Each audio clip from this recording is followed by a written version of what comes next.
Hello, and welcome back to the Wisdom Warhammer channel. And in today's video, I'll be going over the Great Crusade and Horus Heresy.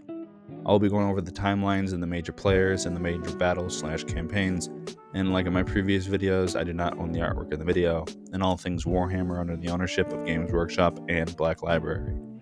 So, with the intro out of the way, let's get the video started, shall we?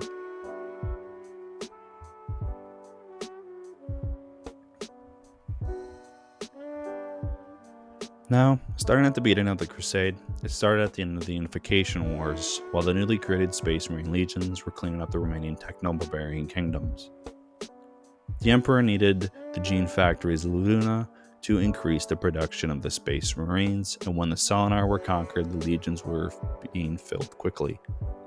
The Battle of Luna lasted 6 hours and a force consisting of 3 legions, but they were being held back by the defenses of the Selenar. The legion that would be named the Lunar Wolves after the battle drifted under the radar while the other Imperial forces distracted the Selenar forces. When they got close, they rushed in a spearhead formation and overwhelmed the defenders and destroyed the defenses, forcing the surrender of the Selenar. Using the gene factories of the Selenar, the legions were growing fast, and the Emperor sent out his legions of Space Marines and Imperial Guard to take over the surrounding planets of the Solar System. The most important planet in the Solar System was the red planet of Mars, which was ruled by the tech cults and had a massive stockpile of weaponry and technology, and as well as factories, which would allow the Emperor to create more weapons and armor on a massive scale. The Emperor threatened them by saying he would send in his legions, but he changed his words by saying he would give them the chance to study new technology. Even though the Emperor didn't like that they were a religious organization and relied on cybernetic enhancements, but he eventually accepted it. He also knew that some of the tech priests would see him as the Omnissiah due to the knowledge of science and technology, and the legends say that if the Omnissiah would return to the red planet, the Mechanicus would see a new golden age. While the Emperor was dealing with the tech cults, he had the legions conquer the planets in the Solar System and bring the people of the Solar System under the Imperial banner. There was another planet that the Emperor wanted, which was the planet of Saturn, and the reason he wanted it was that the shipyards in the rings of Saturn would allow the mass production of void ships for his armies. Saturn was ruled by the Ringers, who fought the Death Guard Legion, while the moons of Saturn had human colonies ruled by Xenos overlords. The Rings were conquered by the Death Guard after Saturn was conquered. As the Great Crusade went on, one of the more important assets to the Emperor and the Imperium was the shipyards, which allowed the creation of more powerful ships. As the Great Crusade went on, the amount of shipyards increased, but still these shipyards were heavily defended and mostly were in orbits of forge worlds. Thousands of ships were forged by the Mechanicus and the Imperial engineers at the beginning, but when more shipyards were found and built, the Imperium began to produce hundreds of thousands of ships. After the conquest of Sol was completed, the Emperor sent out his scout fleets to the surrounding system to see if there were human empires or Xenos empires. A lot of these fleets had detachments of Space Marine legions to assist them, but there were entire fleets of only Space Marines who would conquer anything in their path. The Emperor was in a fleet of his own and had brought a lot of worlds under his rule, either through war or diplomacy, and would bring warmth of progress to the worlds that were in darkness. One of the most important parts of the scout fleets was the rogue traders militant, who could use any tech, even Xenos tech, but they tended to be sent to the darkest parts of the galaxy and pretty much had no support. Many of the first rogue traders were former rulers of the techno-barbarian states of Terra that the Emperor conquered. The rogue traders were not allowed to return to Terra, and this was the second option other than death, and they were seen as bands of vagabonds.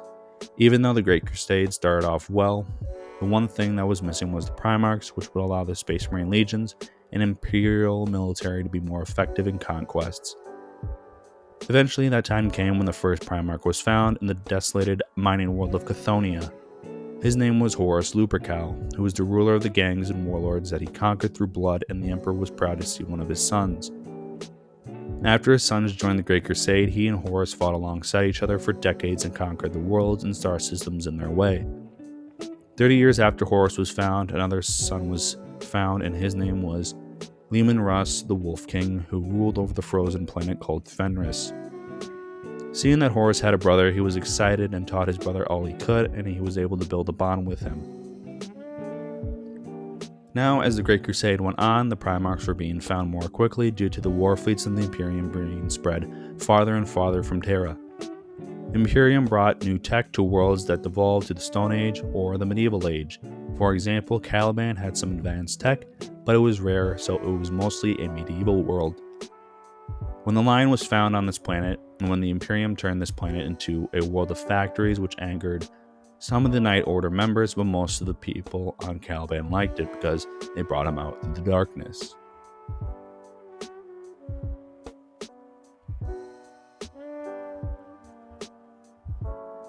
As the Primarchs were found, the worlds that they came from were blended into the Imperium, and the Imperial truth was spread through the stars, including the worlds where the Primarchs were found.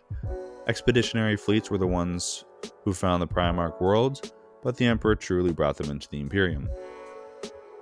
We don't know the order in which the Primarchs were found, but we know that Horus was found first and Alpharius was found last. As the solar decades passed and every system conquered by the Imperial war fleets grew and the resources allowed the Great Crusade to keep going. Also, as the Primarchs were found, the production time decreased, which allowed the creation of new Marines down to a year.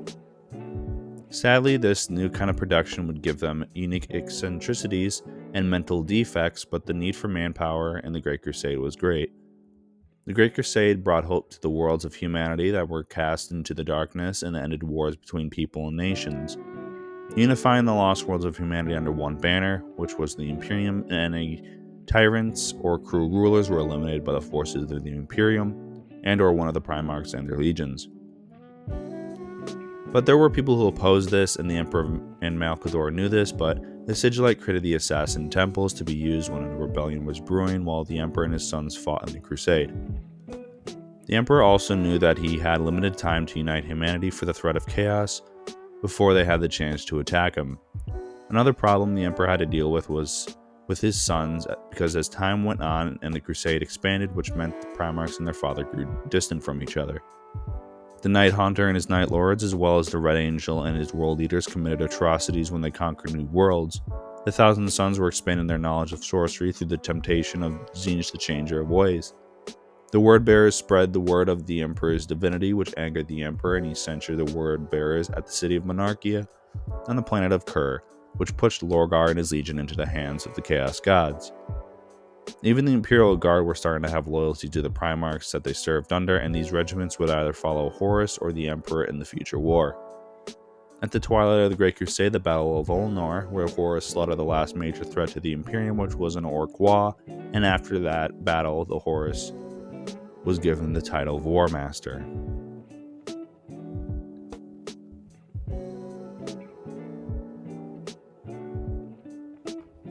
After the coronation of Horus, the Great Crusade was nearing the end, but a series of events would lead the War Master down a dark path. The first event was on the planet called Murder, which seemed like a regular planet, but instead it was a prison planet for the Xenos race called the Mecha Arachnids. This Xenos race fought against a human and Xenos alliance called the Inter-Rex, who fought the Mecha Arachnids in a war and won and imprisoned them on the planet, which would be named Murder. Not knowing this, Horus and his brother Fulgrim attacked the planet and killed all the Mecha Arachnids, but a fleet of Inter-Rex arrived and talked to the War Master.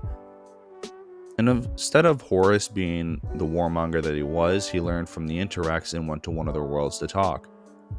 When he was talking with rulers, they told him about chaos, and Horus knew about it, and he was surprised that the Inter-Rex allowed everyone in the Alliance to know about chaos. Horus was excited to learn from them and wanted to bring them into the Imperium, but the Word Bearer and First Chaplain Erebus stole a chaos-infused blade. From this theft, the Inter-Rex accused the Imperial forces as chaos-corrupted soldiers and opened fire, and Horus tried to say that they were not, but realized it wouldn't work. The next few months, the two armies fought and resulted in the death of the Inter-Rex alliance, and sometime after, the next event would result in the corruption of Horus Lupercal on the moon of Davin. Horus received a message saying that the Imperial governor on the moon of Davin rebelled against the Imperium, and this saddened Horus because he knew the governor personally. So he gathered his legion and went to annihilate the rebels, but when he and his forces landed on the moon, they realized that the environment was different and everything was rotten. As his forces moved to where the Imperial Governor was, his strike force was overwhelmed by rotten corpses and insects, and Horus was separated from his legionaries, and he found the Governor. He was now a massive bloated thing that held a corrupted blade that looked familiar, and both fought. Horus wasn't fighting a normal human, he was fighting something that was giving him a fight, and he would win the fight. Sadly, the corrupted Imperial Governor stabbed Horus and injured him, and he was found by his sons, but he collapsed and fell into a coma. Scared for their father, the apothecaries of the Lunar Wolves did all they could to heal him, but it failed and were about to say goodbye to their father, but a dark figure approached to help.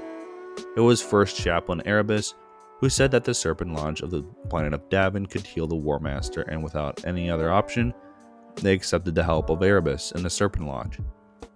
Erebus gave his uncle to the Serpent Lodge, and they helped send the War Master and the First Chaplain into the warp, where Erebus would manipulate the First Found Son into corruption and eventually rebel against the Emperor. It almost worked, but Magnus the Red arrived and undid the work of the Word Bearer and told his brother to reject the lies of chaos, but sadly this didn't work. Horus was healed, but he had given himself to the power of chaos, and over the next few years he would gather his rebels in the dark for a war to free humanity from his tyrant father.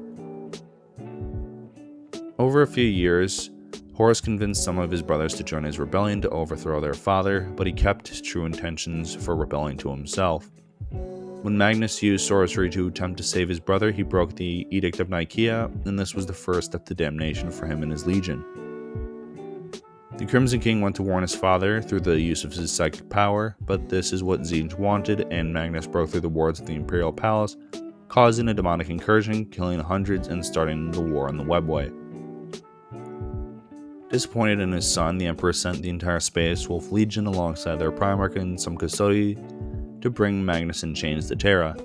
Seeing the opportunity to wipe out two legions, Horus met with his brother Leman and told him that the Emperor changed the orders. He was to kill Magnus and his entire legion, and the Wolf King realized that it might have to come to that, but Leman did offer his brother the chance to surrender through one of the many spies that Magnus had in the Space Wolf Legion. When the 6th Legion arrived at the homeworld of the Thousand Suns, the Scions of the Crimson King prepared for war and began to fight the invading Legion. The battle was horrible for the Thousand Suns and their PDF, but they chose to use their power and started to hit back hard against the Space Wolves, resulting in the return of the Flesh Change, causing more chaos among the battle. But with these two legions fighting in another part of the galaxy, Horus began to make his move by purging the loyalist elements from his legion and the other legions that were with him. On the planet of Isfahan III, the loyalist purging of the Lunar Wolves, Death Guard, World Eaters, and Emperor's Children happened, but the loyalist elements survived their virus bombing and fought the traitors for over a few months. Eventually they were destroyed by the traitors, but the Emperor was informed that the War Master and 3 other legions had turned traitor. So the Emperor sent 9 legions to limit the traitor and bring Horus in chains to Terra. On the planet, in the same system of Isfahan III, but on the planet of Isfahan V, the traitors fought the loyalists, and during the battle, the Iron Hands were decimated and their Primarch Pharos Manus was killed by Fulgrim. The loyalist forces retreated back to the reinforcements, but they were fired upon by the 6 other legions, but they were able to escape and waged a guerrilla war against the traitors. The traitors attacked planets loyal to the Emperor and began to fill their ranks with those loyal to them on their way to Terra, but the traitors had 2 big problems, and they were the Ultramarines and the Dark Angels. Every Primarch on the traitor side realized that the Dark Angels would be a big problem because they were the Imperium's exterminators, and none of them wanted to deal with them except one. That was Conrad Kurz and his Night Lords, and the entire Legion went to hold the Dark Angels back, but they were beaten down, but they did their job. For the Ultramarines, it was a bit easier, and Angron and his sons, as well as Lorgar and the Word Bearers, dealt with them. On the planet of Calth, they began their surprise attack, and Guilliman waged a counter-strike against his traitor's brothers and dealt with them for some time. While the traitors were on the way to Terra, Rogodorn and his legion were busy fortifying the Imperial Palace with ceramite, adamantine, and making kill zones throughout the palace. It took a couple of years for the traders to arrive and Battle of Terra to begin. And the two major players were of course Rogel Dorn and Perturabo, and both were rivals and experts in siege warfare and fortification. Dorn was the expert in fortification and Perturabo was the expert in siege warfare. They both played a game of strategy for over 200 days, but every day the Loyalists were being pushed back. Eventually, seeing that his allies were useless, the Lord of Iron Perturabo left with his legion, but the Loyalists were hanging by a thread. But the Lion, Guilliman, and Leman Russ were nearing Terra. Horus knew this and lowered the Vengeful Spirit's shields, allowing his father, Sanguinius, and Dor to board his ship, trapping them. Now the issue was that as the siege of Terra went on, the warp was blended into real space, and from this time stopped and everything was blended together. Horus fought Sanguinius first, but he was able to beat his angel brother. And from this, the death of Sanguinius created the Black Rage, and the Emperor felt his son's death. When the Emperor arrived, he fought Horus and was doing well, but he was beaten by Horus and was about to lose, so he used the last of his power and completely destroyed the body and soul of Horus, and Horus felt regret when he died. Soon after the death of Horus, the Emperor was entombed on the Golden Throne, and soon after the Loyalist fleet arrived to push back the traitor forces from Terra. The war had ended, but it had damaged both sides to a point where the Golden Age was never possible. Now, and from this war, the galaxy has been in darkness for 10,000 years.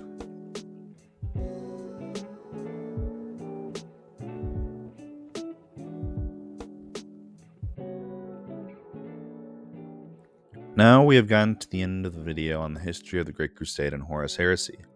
I hope you guys enjoyed the video, and if you did, hit the like button and share it with someone who would like this content.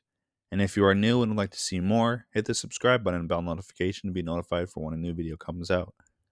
I hope you guys have a good day, and I will see you in the next video. This is Wisdom Warhammer, signing off.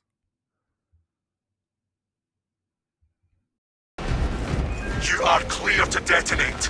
Cook those rotten bastards. I am going to enjoy watching these tyrannies ride in the flame.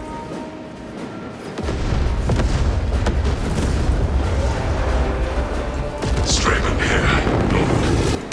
Our outpost was highly effective. Tyranid biocides down 90% and falling. Swarm annihilation confirmed. Excellent work. Move to extract.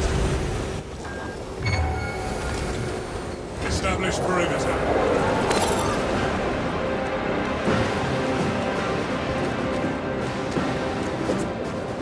Extraction complete. Returning to orbit. Commendable work, brothers. You honor your chapter. Be ready for rearm, refit, and redeployment immediately.